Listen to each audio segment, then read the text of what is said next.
მოძრაობის თეატრის ისტორია დაიწყო 1999 წელს, როდესაც მამაჩემი კახა ბაკურაძე დაბრუნდა ემიგრაციიდან.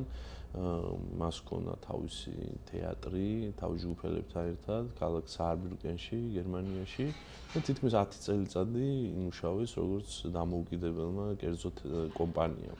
და 99 წელს, როდესაც დაბრუნდა, დიდი სურვილი ჰქონდა, რომ საკუთარი თეატრი გაიხსნა.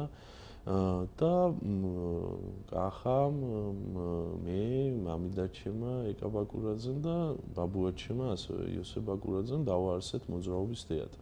ეს იყო 2000 წელს. და მე ვარ ფაქტიურად პირველი თაობა ოჯახში, რომელსაც სახელმწიფო თეატრის შტატში არ უმუშავია და ყოველთვის გვინდოდა, რომ ჩვენი კერძო თეატრი გქონოდა.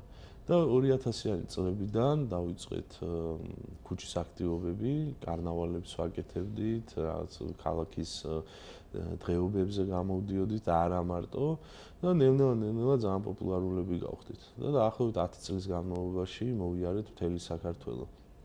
ამ კარნავალით ოსეთშიც კი ვარ გადასული, საახალწლო ღონისძიებები იყო და ერთ-ერთი დღე იყო, რომ სამხრეთ ოსეთში ყოფილიყავით და ფარგლებს გარეთაც დავიწყეთ ნელ-ნელა სიარული.